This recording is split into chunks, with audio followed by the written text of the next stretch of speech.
Ես ուզում եմ խոսել նյութական կորուստների մասին, որը կկրի գործարանը, եթե մի քիչ էլ երկարի այս իրավիճակը։ Մենք պահեստում ունենք մեծ քանակությամբ պահեստավորված պատրաստի արտադրանք, նյութ, հունք, մասնավորապես թութուն։ Մենք ամեն օրը 2 անգամ իրականացրել ենք ստուգումներ, միշտ ստուգվել է միկրոկլիման, որ այն համապատասխան լինի թութունի պահման պայմաններին։ Այսօր դա չենք կարողանում անենք, այս իրավիճակը ազդում է նաև լաբորատորիայի վրա, լաբորատորիայում ունենք բազմաթիվ սարքավորումներ, մեր լաբորատորիան հագեցած է բազմաթիվ թանկարժեք սարքավորումներով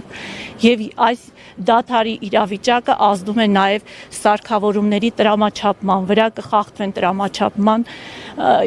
տրամաչափումը կխախտվի, շատ սարքավորումներ շարքից դուրս կգան